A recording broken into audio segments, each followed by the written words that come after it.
Hi, I'm Sáez Gutiérrez. I'm from the first course of primary education bilingual group, and this is my final exam of school organization and students' diversity. In this first part, I have to put myself in the shoes of a school principal because a group of students is demanding the incorporation of the Islamic religion. As a headmistress, it is of crucial importance to ensure that the needs and rights of all the students and their families are respected and addressed. However, opposition has arisen from parents. The school will be situated in Lorca, a big city in Murcia, so it will be a mix of cultures and religions, so there is a large number of immigrants that make the sociocultural range of the center quite varied. The socioeconomic level of the center's families is medium-low. In total, there are 320 students distributed in 10 primary classrooms, of which 2 are for language and other 2 for arts and music, and 5 kindergarten classrooms. Also, there is a good teaching staff, including a speech and hearing assistant, as well as physical activity assistant. Regarding the 10 big ideas or measures of my school plan, I create these ones. The actors involved will be the entire educational community, especially teachers, parents, and students. It affects the relationship between the students, the school, and also their personal environment in a positive and integrative way. Thus, there are concerns of the importance of an inclusive education. The first one will be activities of initiation to the Islamic religion. The second one should be from parents about their opinion of the Islamic religion and its incorporation into the school timetable. The third will consist of lectures for students, and the fourth one, lectures for parents, both on the Islamic religion. These lectures can be held at the beginning of the course with an actual practitioner. The fifth one will consist in the teaching of 5 pillars of Islam: profession of faith, prayer 5 times a day, almsgiving, fasting during the month of Ramadan, and the pilgrimage to Mecca. Then teach them about the Islamic religion so they can understand their holidays and also can take part in them. Then, as a 7th procedure, an excursions to visit a mosque or a temple. In this case, the actors involved will be externals to the educational community.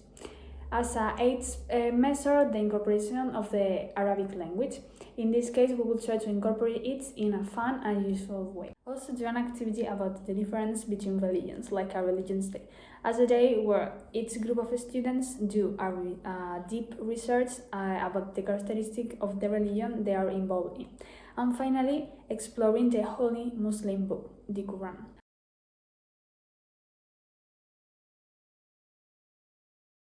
Related to the coexistence of my imaginary organization, that in this case will be a school situated in the center of Murcia, I have created these 5 main points for my program.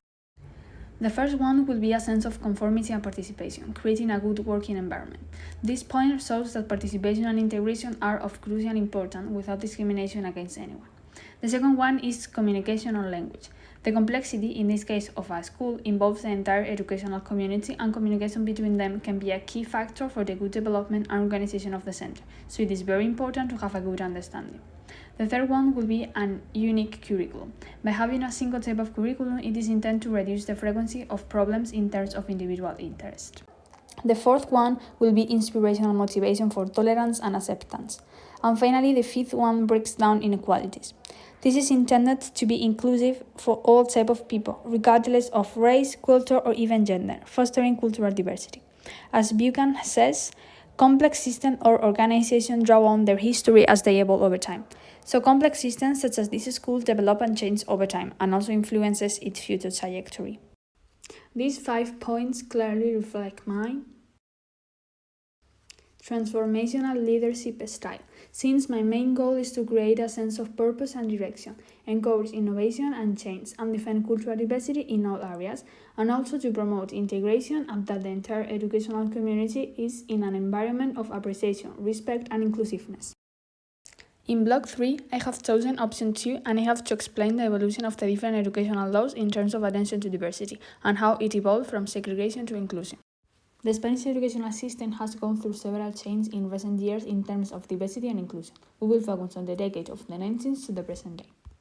The educational law LOGSE starts comprehensive and inclusive educational policies and also an abandonment of special education connection linked to the deficit model. In addition, this was the first law to introduce the concept of specific educational necessities. LOE was a law that continued with the principle of LOGSE, proposed an educational system based on the principle of a common education with attention to diversity and with connection between different types of teaching.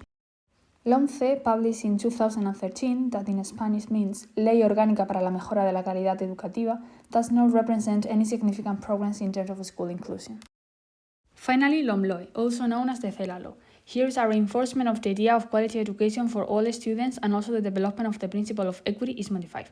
In primary education states, there are very significant changes.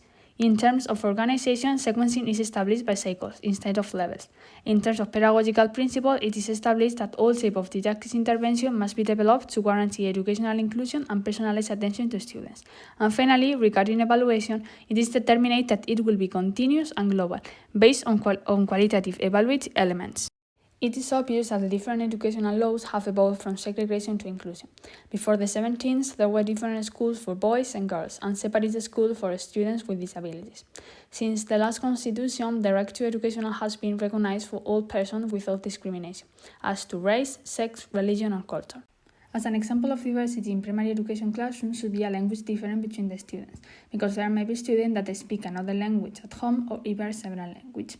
The classrooms can take advantage of the linguistic diversity to foster new language learning and cross-cultural understanding, because it also includes cultural diversity.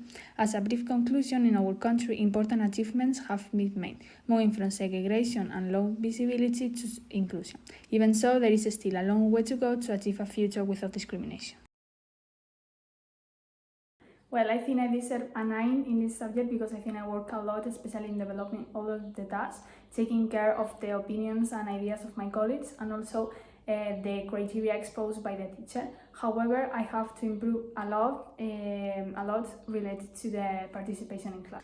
Well, according to the part of the school organization, I have learned that it's very complex and requires a lot of effort for the teachers and for all the school community to make the school organization easier.